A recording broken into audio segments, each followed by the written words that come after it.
Hello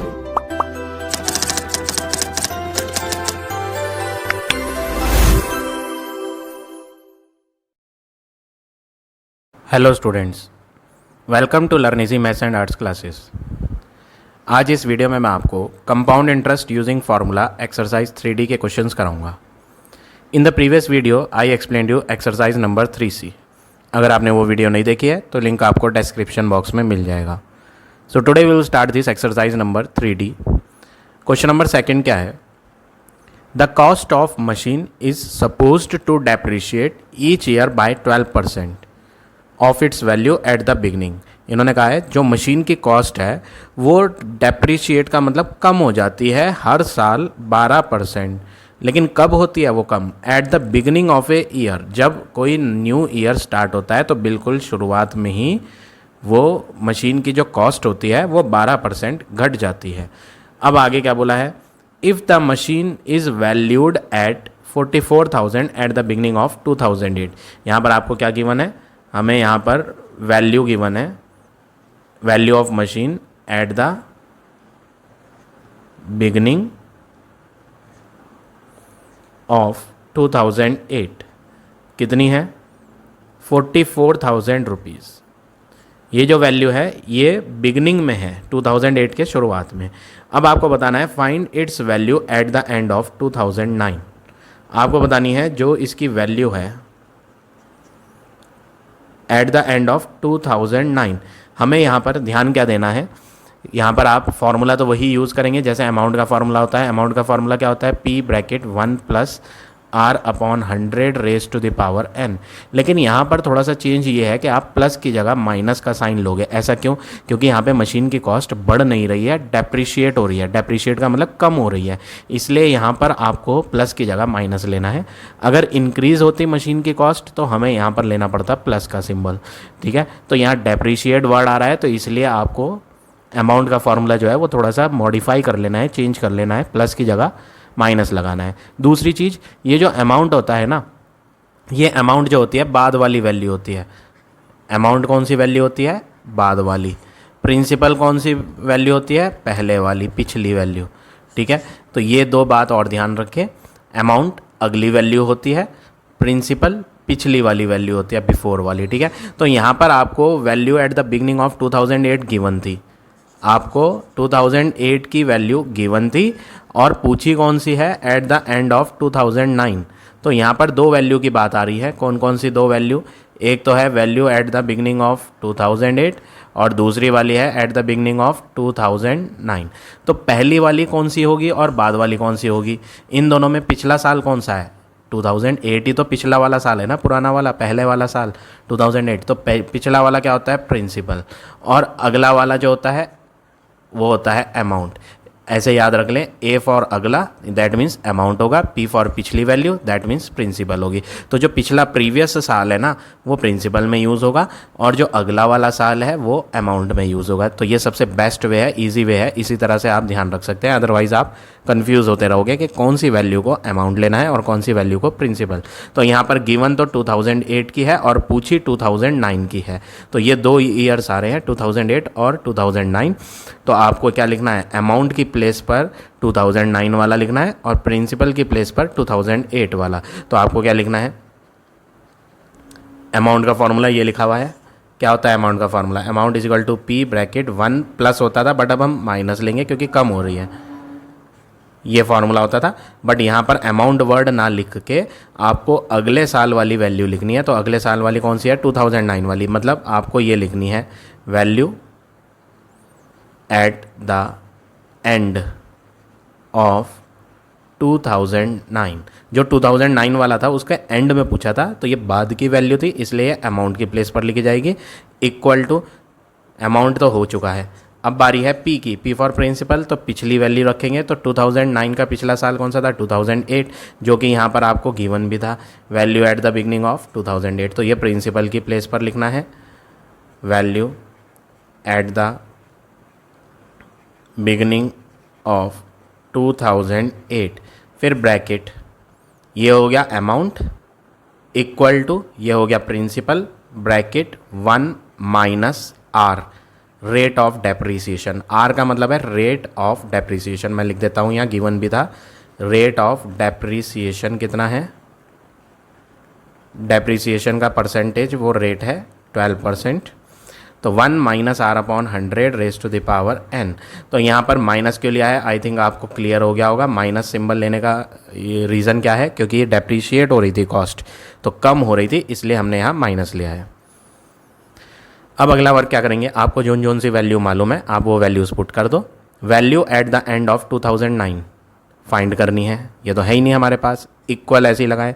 value at the beginning of 2008 ये है हमारे, नीचे लिखेंगे 44,000 bracket 1 minus rate of depreciation 12% है upon 100 raise to the power number of years, n क्या होते हैं, नंबर ऑफ ईयर्स। तो अब आपको यहाँ पे देखना है नंबर ऑफ ईयर्स कितने हैं। तो आपको देखने में तो ऐसा लग रहा है कि 2008 और 2009 के बीच में कितने साल है, 1 साल। आपको देख के तो ऐसे ही लग रहा है ना कि जैसे 2008 और 2009 के बीच में क्या है, 1 साल। लेकिन ऐसा गलती ना करें आप यहाँ पर ये देखें कि मशीन की कॉस्ट घटेगी कितनी बार, ईयर्स पे फोकस ना करें। आप ये देखें मशीन की कॉस्ट इन ईयर्स में कितनी बार घट जाएगी, 1 बार घट जाएगी या 2 बार घट जाएगी, उससे डिपेंड करेगा कि पावर में क्या आएगा। ठीक है, तो देखो 2008 की बिगनिंग वाली तो हमें दी थी क्वेश्चन में, value at the beginning of 2008 given थी। तो बिगनिंग ऑफ 2008 गिवन है कितनी, 44,000, और क्वेश्चन में कहा था मशीन की जो कॉस्ट है वो डेप्रीशिएट होती है इतना %, कब, बिगनिंग में ही घट जाती है। कब घटती है, बिगनिंग में ही। तो 2008 अभी शुरू हुआ है, बिगनिंग चल रहा है, वो कॉस्ट इतनी है और इसी बिगनिंग में डेप्रीशिएट होगी। ये क्या है, अभी तो साल जस्ट शुरू हुआ था 2008, ठीक है, और शुरुआत में ही घटना भी होता है उसकी कीमत को। तो एक बार तो घटेगी 2008 में, फिर अगला साल जब शुरू होगा 2009 तो उसके शुरुआत में भी डेप्रीशिएट होगी। तो एक बार 2008 में डेप्रीशिएट होगी और दूसरी बार 2009 की बिगनिंग में डेप्रीशिएट होगी। और पूछी कौन सी है, एंड ऑफ 2009 पूछा है। अगर ये एंड ऑफ 2009 ना लिखा होता, अगर पूछा होता बिगनिंग ऑफ 2009, तो फिर 2009 में हम डेप्रीसिएशन नहीं लेते। लेकिन यहाँ पर बिगनिंग ऑफ 2009 नहीं पूछा, इन्होंने एंड ऑफ 2009 पूछा है। तो जब 2009 के अंत तक आओगे तो उसमें 2009 की बिगनिंग वाली कीमत तो घटेगी ना, क्योंकि क्वेश्चन ने कहा है कि हर साल बिगनिंग में ही घटती है कीमत। तो 2009 की बिगनिंग में भी घटेगी, तो 2 बार घटेगी कीमत। एक बार 2008 के बिगनिंग में कीमत घटनी है और दूसरी बार 2009 की बिगनिंग में कीमत घटनी है। तो डेप्रीसिएशन 2 बार हो रहा है, इसलिए हम पावर क्या लेंगे, 2 लेंगे, 1 नहीं लेंगे। ठीक है, तो 2008 और 2009 में देख के ऐसा फील हो रहा था जैसे कि 1 ईयर आ रहा है, बट 1 ईयर नहीं गिनना, आपने गिनना है डेप्रीसिएशन कितनी बार हो रहा है, उसको पावर में लिखेंगे। अब 44,000 इंटू, यहाँ मल्टीप्लाई साइन है, इनको जब आप एलसीएम लेके माइनस करोगे तो एलसीएम लेके माइनस करने पे आएगा 100 माइनस 12 ऊपर न्यूमरेटर में। तो 100 माइनस 12 करके आपका आंसर आ जाएगा 88 अपॉन 100। लेकिन पावर 2 थी तो हम वो पावर 2 भी लगा लेते हैं। अब इसे 2 टाइम्स मल्टीप्लाई करेंगे, 44,000 into 88 upon 100 into 88 upon 100। Denominator के 3 0, न्यूमरेटर के 3 0, ये तो कट कर देंगे हम। यहाँ बचता है 10। 10 को कट करके कोई फ़ायदा नहीं, हालांकि ये 10 कट रहा है, अगर आप देखेंगे तो ये 10 कट जाएगा 2 के टेबल से और ऊपर भी कट जाएगा। तो 10 को काटने पे 5 बचेगा और 5 से फिर हमें डिवाइड करना पड़ेगा, फिर हमारे लिए एक्स्ट्रा वर्क हो जाएगा कि 5 से डिवाइड भी करना पड़ेगा। लेकिन जब 10 से डिवाइड करते हैं ना तो हमें कुछ करना ही नहीं होता, 10 से डिवाइड करके तो सीधा सीधा पॉइंट लग जाता है। तो हमारे लिए ईजी ये है कि हम इन तीनों को पहले मल्टीप्लाई करें, किस किस को, 44 को, 88 को और दोबारा से 88 को। तो जब तीनों को आप मल्टीप्लाई कर लोगे तो आंसर आएगा 340736 और अपॉन में 10 आएगा। फिर उस 10 की मदद से आप डेसिमल लगा दोगे, तो जब आप डेसिमल लगाओगे तो आपको आंसर मिल जाएगा 34,073.6 रुपीज़। तो ये हो गया आपका फाइनल आंसर फर्स्ट पार्ट का। अब देखिए सेकंड पार्ट,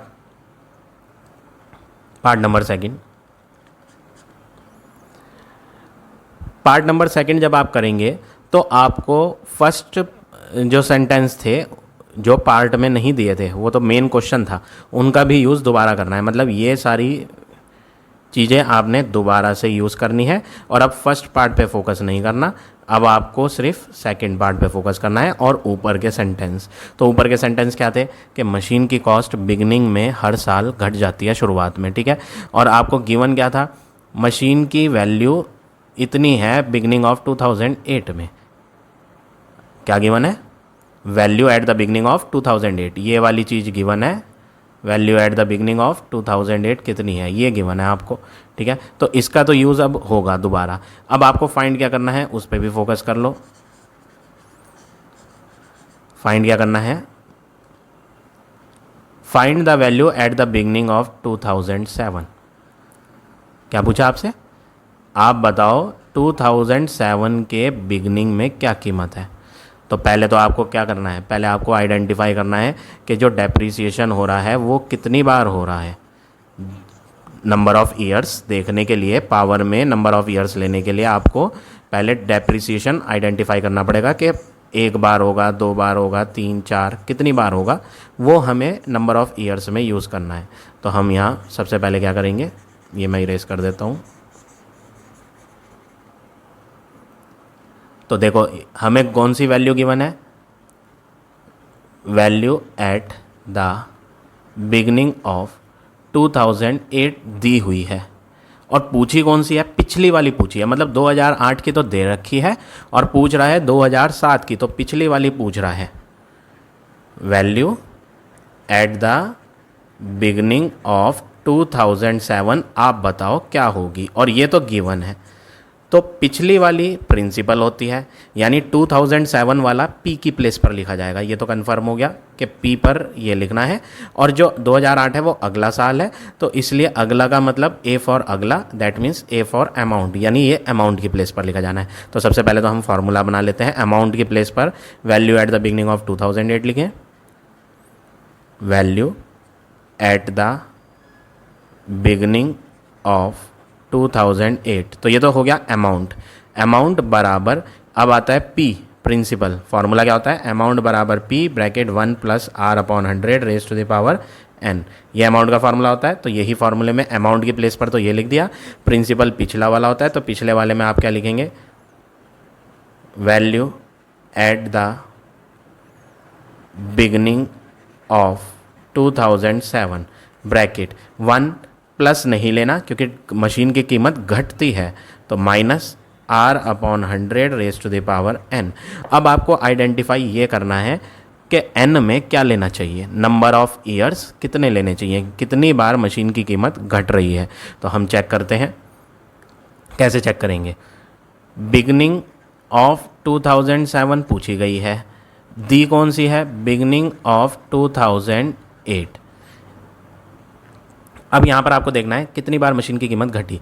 जब 2007 का बिगनिंग आया और अगले मंथ स्टार्ट हुआ, मतलब जनवरी 2007 आया, और बिगनिंग में ही मशीन की कीमत क्या होती है, घटती है। बिगनिंग में ही क्या होता है, मशीन की कीमत रिड्यूस होती है ना, कम हो जाती है। तो 2007 का जब बिगनिंग चल रहा था तो वहाँ पर एक बार मशीन की कीमत घट जाएगी।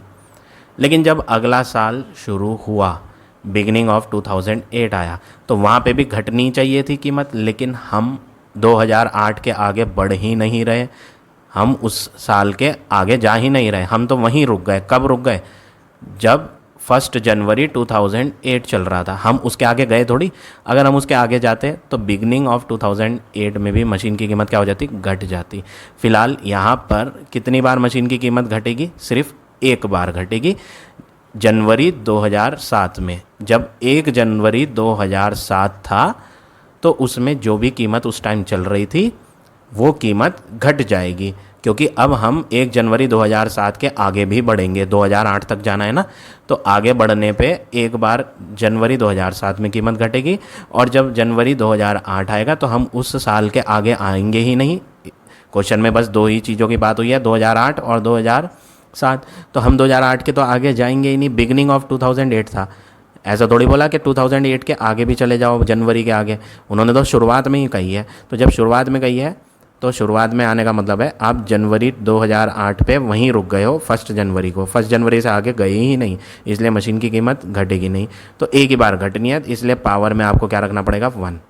तो हम क्या करते हैं 1 minus R rate of depreciation कितना है 12/100, उसकी पावर क्या लेंगे 1। अब ब्रैकेट के बाहर यहाँ क्या था मल्टीप्लाई में value at the beginning of 2007, ये तो हमें मालूम ही नहीं, ये तो फाइंड करनी है। देखो value at the beginning of 2007 find करो, तो हम यहाँ लिख देते हैं value at the beginning of 2007 find करनी है इनटू ये वैल्यू। अब लेफ्ट हैंड पे इक्वल टू के क्या है value at the beginning of 2008, ये तो हमें मालूम है 2008 के बिगनिंग में क्या है 44,000। अब नेक्स्ट वर्क आपने क्या करना है, ये मल्टीप्लाई वाला जो है इधर ले आएंगे, लेकिन पहले आप इसे माइनस कर लो। हम क्या करेंगे, हम इन्हें माइनस कर लेंगे, तो हम पहले माइनस करते हैं इन्हें 44,000 as it is equal to value at the beginning of 2007 into, इन्हें आप एलसीएम लेके माइनस करोगे, तो जब आप इन्हें एलसीएम लेके माइनस करोगे तो ये आएगा 88/100, पावर में क्या आएगा 1, और पावर 1 कुछ नहीं होती, पावर 1 में आंसर वही आता है। अब ये टर्म हम लेफ्ट हैंड पर ले आएंगे, तो 44,000 एज इट इज़ रहेगा, मल्टीप्लाई में आ जाएगा और ये नंबर रेसिप्रोकल हो जाएगा, नीचे वाला ऊपर लिखा जाएगा, ऊपर वाला नंबर नीचे, तो ये आ जाएगा 100/88। ठीक, अब 44 के टेबल से काट लो, 44 1 जा 44 3 0, 44 2 जा 88, अब 2 से इसको कट कर लो, 2 5 जा 10 0 एज इट इज़, और इक्वल टू में क्या रह गया, ये तो आपने हटा दिया था, तो बचा कौन value at the beginning of 2007, value at the beginning of 2007। अब नेक्स्ट वर्क आपने क्या करना है, कट तो सब कुछ हो गया है, अब आप इन्हें यहाँ मल्टीप्लाई कर लो, 50 × 1000 करेंगे तो आंसर आ जाएगा 50,000 रुपीज़। ये किसकी वैल्यू आई, ये आया है answer value at the beginning of 2007 का आंसर। तो यही आपको फाइंड करना था यहाँ, तो ये हो गया आपका फाइनल आंसर पार्ट नंबर 2 का। अब आ जाते हैं नेक्स्ट पार्ट पे। नेक्स्ट क्वेश्चन है आपका क्वेश्चन नंबर 3।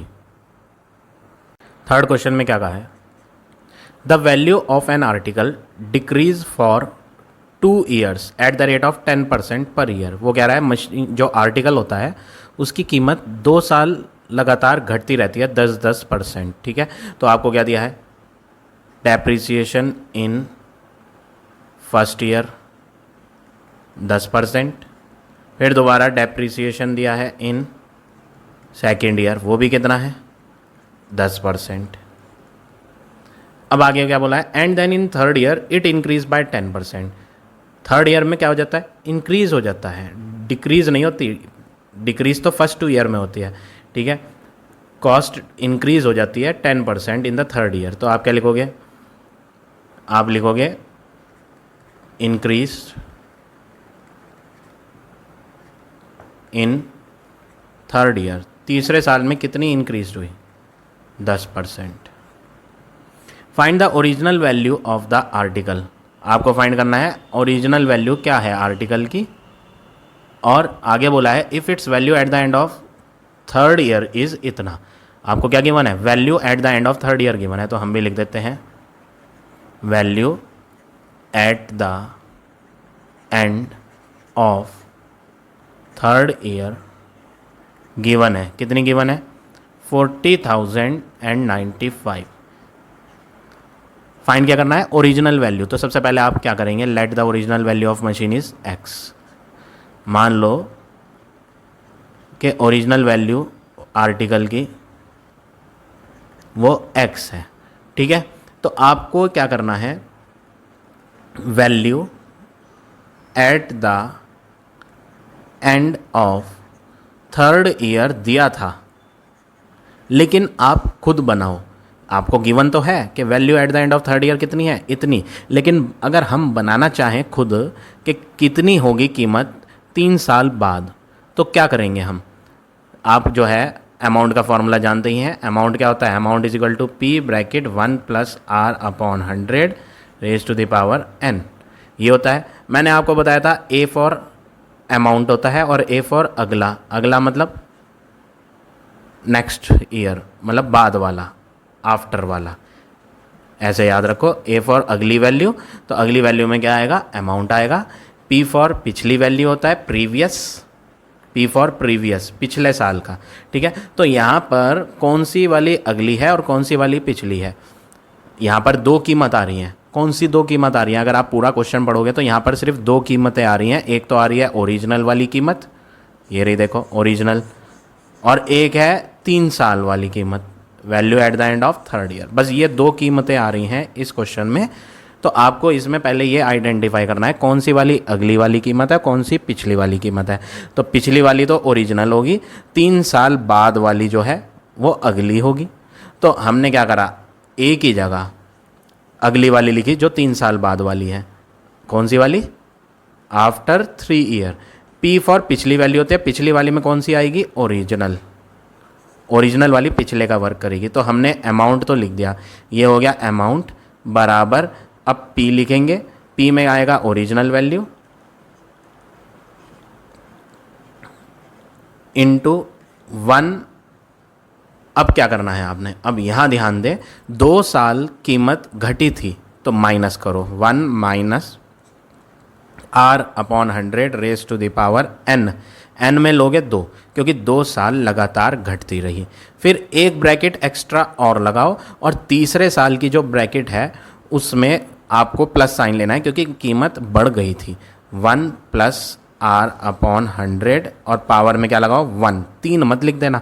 2 साल यहाँ हो चुके हैं, बचा 1 साल, वो बचा हुआ साल यहाँ आ गया। तो हमने क्या करा, सिंपल अमाउंट का फॉर्मूला लगाया, अमाउंट बराबर P bracket 1 plus R upon 100 raise to the power N. तो 2 साल तो कीमत घटी थी और तीसरे साल बढ़ी थी, तो हमने एक ब्रैकेट ना बना के 2 ब्रैकेट यूज़ कर ली। पहली ब्रैकेट बनाई घटने के लिए और दूसरी ब्रैकेट बनाई बढ़ने के लिए। घटी थी 2 साल तो पावर 2 आ गई, तीसरे साल बढ़ी थी तो तीसरे साल में 3 साल नहीं हो जाते। तीसरा साल का मतलब क्या है, वो भी 12 महीने का होता है तीसरा साल, तो एक ही ईयर लेना है, ठीक है। तो ये तो फॉर्मूला तैयार हो गया। तो अमाउंट में हमने बाद वाली वैल्यू रखी, मतलब 3 साल बाद वाली, और पी में हमने पिछली वैल्यू रखी, प्रिंसिपल मतलब पिछली वैल्यू मतलब ओरिजिनल वाली। अब हम वैल्यू डालते हैं, value at the end of third year क्या है 40095 equal original value x into 1 minus rate of depreciation 10% था, 2 साल तक घटा था तो power 2 into 1 plus rate of depreciation, depreciation नहीं, डेप्रिसिएशन वाला तो हम माइनस कर चुके हैं, अब तो बड़ी थी कीमत 10%, तो 1 प्लस 10 अपॉन 100 पावर में तीसरा साल है जो कि 12 महीने का होता है, 12 महीने से बनता है 1 ईयर। तो आपको तीसरे साल का मतलब 3 नहीं लेना, 1 लेनी है पावर, याद रखें। 0 से 0 काटें, ये 0 से ये 0 काटें, तो यहाँ आ जाएगा x इंटू, इन्हें आप माइनस करोगे तो ये आएगा एलसीएम लेके माइनस करने पे 9 अपॉन 10 की पावर 2। इसको जब आप एलसीएम लेके करोगे तो ये आएगा 11 अपॉन 10 की पावर 1, और यहाँ आएगा 40095। अब पावर ओपन करेंगे 40095, जो यहाँ 9 अपॉन 10 है वो उधर उल्टा हो जाएगा 10 अपॉन 9, लेकिन पावर 2 थी तो 2 बार लिखें।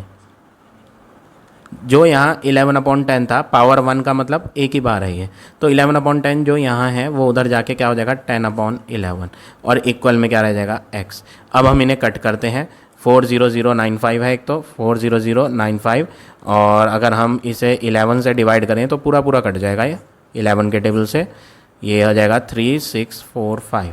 अब अगर इस 3645 को डिवाइड करके देखें 9 से, तो 9 से भी पूरा पूरा कट जाएगा ये, कितने जा 405। अब इस 405 को अगर डिवाइड करें 9 से तो वो भी कट जाएगा, कितना 45। तो फाइनली जो आपका आंसर बचेगा वो बचेगा 45 इंटू 10 इंटू 10 इंटू 10 यानी 30। तो इतने रुपीज़ किसका आंसर है, x का, और x क्या था ओरिजिनल, हमने माना था, देखो लेट द ओरिजिनल वैल्यू। तो क्वेश्चन में पूछा था आप बताओ कि ओरिजिनल वैल्यू कितनी है, तो हमने यहाँ ओरिजिनल वैल्यू बता दी, ओरिजिनल वैल्यू है 45,000। तो इस तरह से आपको ये क्वेश्चन नंबर 3 करना है। अब आए नेक्स्ट पे, question number 4। According to census taken toward the end of the year 2009, 2009 के एंड में डेटा इकट्ठा किया गया कि पॉपुलेशन जो है रूरल टाउन की वो कितनी है, इतनी। ये कब डेटा इकट्ठा करा था? At the end of 2009। तो ये जो पॉपुलेशन है ये कब है? Population at the end. कौन सा एंड?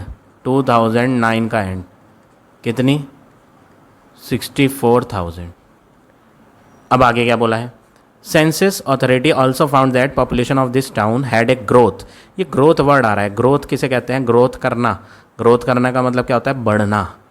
तो वो कह रहा है जो पॉपुलेशन है टाउन की वो बढ़ जाती है 5% पर एनम। हर साल 5% बढ़ती है। तो ग्रोथ का रेट, बढ़ने का रेट क्या है? कितनी परसेंट पॉपुलेशन बढ़ जाती है? 5% हर साल। In how many years? आपसे पूछा गया है कितने सालों में 2009 के बाद पॉपुलेशन इतनी हो जाएगी। वो पूछ रहा है कितने साल बाद। तो मान लिया जाए after n years population will be 74088। ये कब है? यहाँ पर ध्यान दो, सिर्फ दो पॉपुलेशन की बात करी है। एक पॉपुलेशन दी है एंड ऑफ 2009 में जो कि इतनी है, हर साल बढ़ती जा रही थी। तो 64,000 से बढ़ते बढ़ते कितनी हो गई? 74,088। तो आपको ये बताना है ये 64,000 से 74,088 होने में कितने साल का टाइम लगा। तो हमने n साल बताए थे, ठीक है ना। तो यहाँ पर आप आइडेंटिफाई करो कौन सी वैल्यू आफ्टर वाली है और कौन सी वैल्यू प्रीवियस वाली है। देखो ये 2009 है, ठीक है। बढ़ती गई और बाद में ऐसा एक साल आया जिसमें जनसंख्या क्या हो गई? 74,000। तो ये बाद में हुई ना। तो ये वैल्यू कौन सी है? ये वैल्यू आफ्टर वाली है। और ये वैल्यू 2009 वाली कौन सी है? पिछली वैल्यू, प्रीवियस। तो ये तो प्रिंसिपल की जगह लगेगी और ये अमाउंट की जगह लगेगी। तो आप फॉर्मूला लगाएंगे अमाउंट इज इक्वल टू, मैं यहाँ रफ में लिखता हूँ, amount is equal to P1 + R/100 raise to the power n। Plus को प्लस ही लेना है, इसमें माइनस नहीं करेंगे। क्यों? क्योंकि जनसंख्या घट नहीं रही है, बढ़ रही है, इसलिए प्लस आएगा। तो अमाउंट वर्ड हटा दो और अमाउंट की जगह आफ्टर वाली लिखो। तो क्या लिखोगे? Population after n years equal to, ये तो अमाउंट की जगह आ गया। अब बात करें प्रिंसिपल प्रीवियस वाली, तो population at the end of 2009, population at the end of 2009 bracket 1 + R/100 power number of years. यही तो हमें फाइंड करना है। ये हमारे पास है ही नहीं कितने साल बाद होती है। तो हमें क्या पता कितने साल बाद होती है। तो हम n में कुछ पुट नहीं करेंगे, n तो फाइंड करेंगे, ठीक है। अब बारी है इसकी पॉपुलेशन आफ्टर n ईयर्स। ये तो हमें मालूम है पॉपुलेशन आफ्टर n ईयर्स क्या है। देखो ये लिखी, after n year population will be इतना। तो यहाँ लिख दो आप 74088। Population at the end of 2009 कितनी है? ये वाली 64,000। आगे कोई साइन नहीं है यहाँ, तो मल्टीप्लाई है 1 प्लस ग्रोथ रेट कितना है, कितने परसेंट बढ़ती है? 5। पावर में नंबर ऑफ ईयर्स मालूम नहीं। ये जो मल्टीप्लाई वाला है ये इधर डिवाइड में आ जाएगा, 74088 डिवाइड बाय 64,000 और इक्वल में रह जाएगा 1 + 5/100। अगर आप इसको कट करो, 5 1 जा 5, 5 2 जा 10, 20। तो ये एलसीएम लेके जब ऐड करा जाएगा तो 21/20 आएगा और पावर में क्या है? n। अब अगर आपको ये n बताना है तो आपको 21/20 जैसा राइट हैंड पे दिख रहा है वैसे ही यहाँ पर भी कट करके 21/20 की पावर में बनाना पड़ेगा। तो आप क्या करेंगे? अब हम इसे 8 के टेबल से कट कर लेते हैं। देखो इसे भी और इसे भी। 8 कितने जा 64, 8 8 जा 3 0। जब नीचे 8 से कट करा तो ऊपर वाला भी 8 से कट करना पड़ेगा। तो 74088 डिवाइड बाय 8 करने पे आंसर आएगा 9261। ठीक। अब इन्हें कट करने की ज़रूरत नहीं है। ऐसा मैं क्यों कह रहा हूँ? क्योंकि ये जो 8000 है ना, ये 20 की पावर होता है। मैंने क्यों सोचा 20 की पावर? क्योंकि भैया राइट हैंड पे 20 था। देखो यहाँ पर राइट हैंड पे डिनोमिनेटर में क्या है? 20। तो यहाँ भी डिनोमिनेटर में 20 की पावर आना चाहिए। न्यूमरेटर में क्या है राइट हैंड पे? 21। तो इसे भी बदल के क्या करेंगे? 21 की पावर करेंगे। तो हमें क्या करना है? 8000 जो होता है ना वो 20 की पावर 3 होता है, 20 इंटू 20 इंटू 20। ऐसे ही 9261 क्या होता है, 21 इंटू 21 इंटू 21 यानी 21 की पावर 3। और राइट हैंड पे क्या है, 21/20 की पावर n। ये जो दोनों पावर 3 है इन्हें हटा के होल पावर 3 बना दो। तो हम क्या करेंगे, ए की बार बनाएंगे, 21/20 दोनों पे अलग अलग पावर ना लगा के ए की पावर लिख देते हैं 3। और इधर क्या है, 21/20 की पावर n। अब दोनों साइड सिमिलर सी दिखाई पड़ रही हैं और बीच में इक्वल भी है। तो आप क्या करोगे, ऑन कंपेयरिंग। कंपेयरिंग करने पे पावर बराबर हो जाएंगी और जो सेम दिख रहे थे वो कट जाएंगे। तो 3 बराबर n आ जाएगा। तो नंबर ऑफ ईयर्स क्या हो गए, 3 ईयर्स। तो क्वेश्चन में पूछा था कितने साल बाद पॉपुलेशन इतनी होगी, तो आपका आंसर है आफ्टर 3 ईयर्स पॉपुलेशन इतनी हो जाएगी। तो ये हो गया आपका क्वेश्चन नंबर 4। अब आ जाते हैं नेक्स्ट क्वेश्चन पे, क्वेश्चन नंबर 5। फिफ्थ क्वेश्चन में क्या कहा है, the population of A town decrease by 12% during 1998।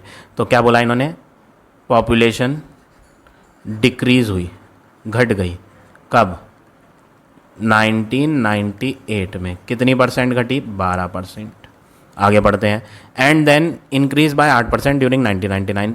अब पॉपुलेशन इंक्रीज हो गई, कब, 1999 में। कितने परसेंट, 8%। अब आगे क्या बोला है, find the population of the town eight the beginning of 1998। आपसे पूछा गया है population at the beginning of 1998, ये बताओ कितनी होगी। If at the end of 1999, वो कह रहा है अगर population at the end of 1999 जो होगी वो इतनी होगी, 285,120। तो जो जो चीज़ें क्वेश्चन में गिवन थी मैंने सब लिख ली यहाँ।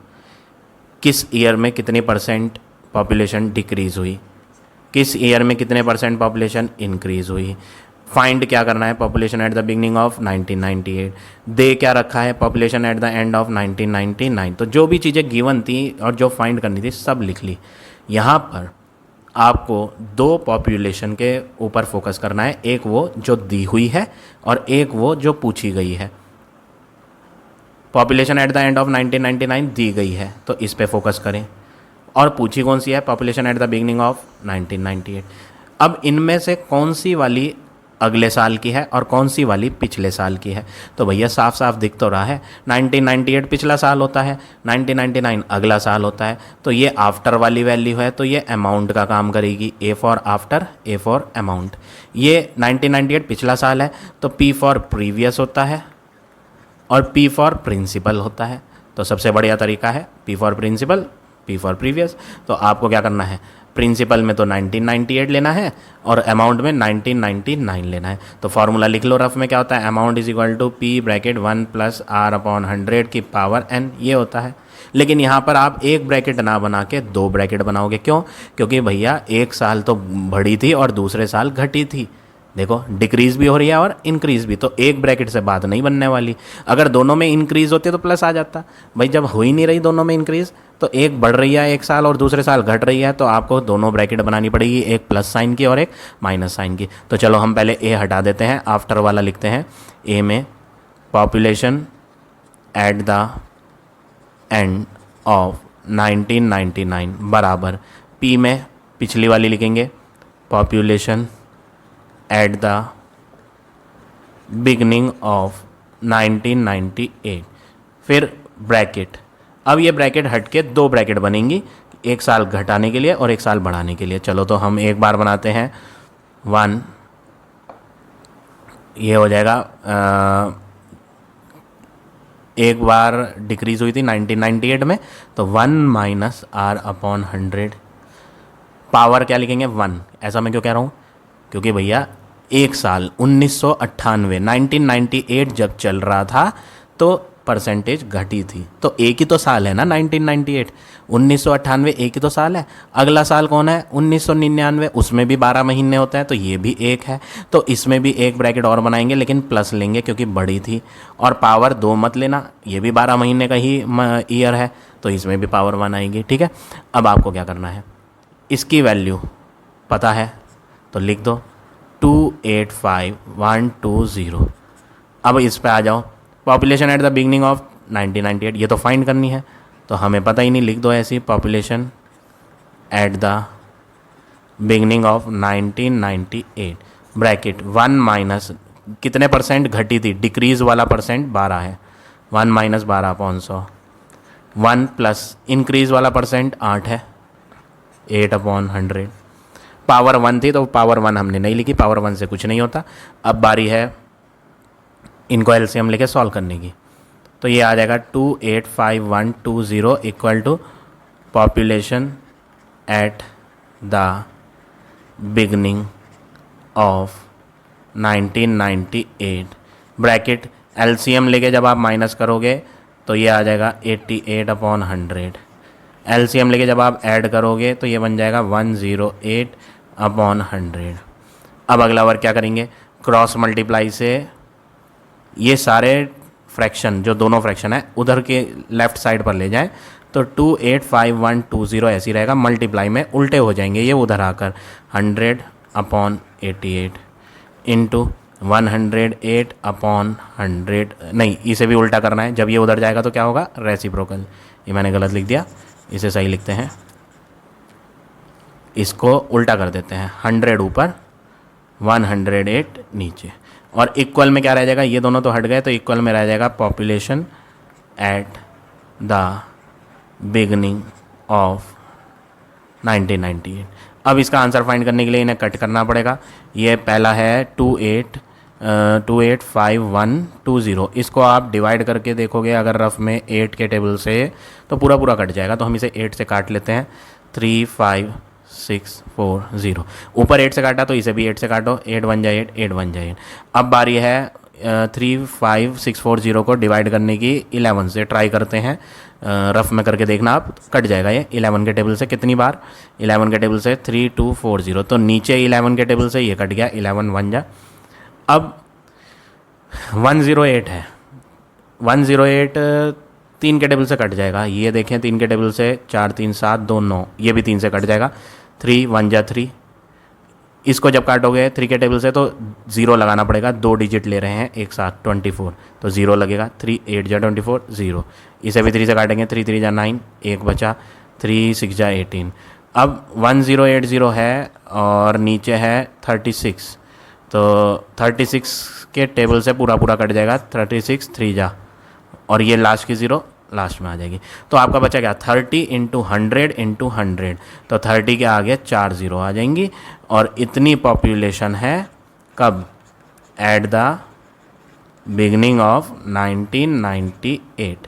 तो क्वेश्चन में पूछा था पॉपुलेशन बताओ एट द बिगनिंग ऑफ 1998, तो आपका फाइनल आंसर क्या है, ये हो गया आपका, कितनी 0 आ रही है, 1 2 3 4 5, 3 लाख।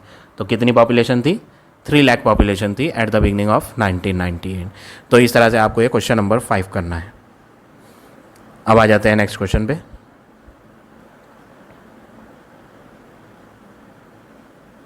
क्वेश्चन नंबर 6 क्वेश्चन में क्या करना है, इस sum of money invested at compound interest amounts to 16,500 in 1 year. इन्होंने बोला है अमाउंट जो है वो 1 ईयर में इतना है, तो हम सबसे पहले लिखेंगे अमाउंट इन 1 ईयर कितना है, 16,500 रुपीज़। अब अमाउंट इन 1 ईयर का फार्मूला लगाओगे, अमाउंट का फार्मूला क्या होता है, P bracket 1 plus R/100 raise to the power n। ये अमाउंट का फार्मूला लगा दिया, और इक्वल टू में वही लिखना है जो आपका इक्वल टू में लिखा था, क्या 16500। अब ये पावर में n क्या होता है, नंबर ऑफ ईयर्स होते हैं, तो हम n हटा दें और n में मेंशन कर दें कितने ईयर्स का अमाउंट था, ये 1 ईयर का, तो यहाँ पे पावर में क्या आ जाएगा 1। तो ये आ गया P ब्रैकेट 1 प्लस R/100 की पावर 1 इज इक्वल टू 16500। ये हो गई इक्वेशन नंबर 1। अब इन्होंने क्या बोला था, अमाउंट जो है 1 साल में इतना है और 3 साल में इतना है। ये क्या है, ये भी अमाउंट ही है। ये 1 ईयर का अमाउंट था, ये 3 ईयर का अमाउंट है। तो हम यहाँ लिख देते हैं अमाउंट इन 3 ईयर्स कितना है 19965। ये 3 साल का अमाउंट है। अब इसमें आपको क्या करना है, अमाउंट का फॉर्मूला लगाना है P bracket 1 plus R upon 100 raise to the power n number of year. Number of year क्या है 3, तो पावर में 3 आएगा। ब्रैकेट बंद करके पावर में 3 लगा के आप इक्वल में क्या लिखेंगे, जो आपकी इक्वल में वैल्यू दी थी अमाउंट की 19965। ये आ गई आपकी इक्वेशन नंबर 2। अब इन दोनों इक्वेशंस में 2 अल्फ़ाबेट्स आ रहे हैं, एक तो P अल्फ़ाबेट है दोनों में और एक R। जब आपके 2 अल्फ़ाबेट अननोन हैं तो आप कोशिश करें किसी एक को आप कैंसिल कर पाएँ। तो अगर आपको इन P को कैंसिल करना है तो दोनों इक्वेशन को आपस में क्या करना पड़ेगा, डिवाइड। तो हम क्या करेंगे, हम डिवाइड करेंगे इक्वेशन जो बड़ी है। बड़ी इक्वेशन कौन है, ये तो 16500 है और ये है 19965। तो ये जो सेकंड इक्वेशन है ये लार्जर वैल्यू है। तो डिवाइड इक्वेशन 2 विद फर्स्ट। तो इक्वेशन नंबर 2 को डिवाइड करेंगे फर्स्ट से, तो 2 वाली इक्वेशन ऊपर लिखी जाएगी P bracket 1 plus R upon 100 raise to the power 3 बराबर में 19965। और डिवाइड के लिए अपॉन राइट हैंड पे भी लगाना है और लेफ्ट पे भी लगाना है। और इसके नीचे आप लिखोगे इक्वेशन 1 जो कि है P bracket 1 plus R upon 100 raise to the power 1। और यहाँ पर राइट हैंड पे अपॉन के नीचे आएगी इक्वल टू के बाद वाली वैल्यू 16500। अब आप क्या करेंगे, 19965 है और नीचे है 16500। तो 19965 को अगर आप डिवाइड करेंगे 5 के टेबल से तो आपका आंसर आएगा 3993। इसी तरह 165 को अगर आप डिवाइड करें 5 से तो ये आएगा 33 और लास्ट की 2 ज़ीरो लास्ट में आ जाएंगी। अब 3 के टेबल से कर लेते हैं तो ये आ जाएगा 3 1 जा 3 3 1 जा 3 00। इसे भी 3 से करते हैं 3 1 जा 3 3 3 जा 9 3 3 जा 9 3 1 जा 3। अब 1331 है, अगर आप 1331 को डिवाइड करो 11 के टेबल से तो पूरा पूरा चला जाएगा। 11 1 जा 11 2 0 और इसे 11 के टेबल से कट करने पे 121 आएगा। अब ये तो राइट हैंड वाले कैंसिल कर दिए, अब बारी है लेफ्ट हैंड वालों को कैंसिल करने की। तो लेफ्ट हैंड पे क्या है, उन्हें भी कैंसिल कर लेते हैं। P से P कैंसिल होगा।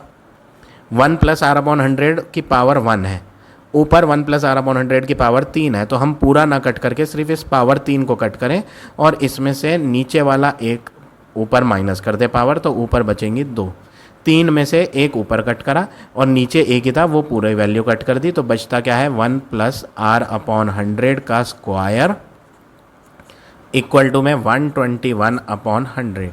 अब आप जानते हैं कि 121 अपॉन 100 जो है वो 11 अपॉन 10 का स्क्वायर है। अब लेफ्ट हैंड और राइट हैंड दोनों पे क्या आ रहे हैं, स्क्वायर। तो ऐसे में आपको क्या करना है, ऑन कंपेयरिंग बोथ साइड्स, जब आप कंपेयरिंग करोगे तो सेम पावर कट जाएंगी। बचता क्या है 1 प्लस R अपॉन 100 बराबर 11 अपॉन 10। तो पावर हट गई और बाकी बेस जो थे वो इक्वल हो गए। अब प्लस का 1 इधर आके माइनस का 1 हो जाएगा, तो ये आ जाएगा R अपॉन 100 इक्वल में 11 अपॉन 10 माइनस 1। अब आप एलसीएम लेके माइनस करोगे तो यहाँ आएगा 11 माइनस 10। तो R upon 100 equal to 11 minus 10 होगा 1 अपॉन 10। ये 100 इधर मल्टीप्लाई में आएगा तो R equal to 1 upon 10 into 100। तो कट करके 10 आ गया। तो रेट ऑफ इंटरेस्ट 10% आ गया। तो फर्स्ट पार्ट में यही पूछा था फाइंड द रेट परसेंट, तो हमारा आ चुका है। अब इन्होंने पूछा है ओरिजिनल सम भी बताओ।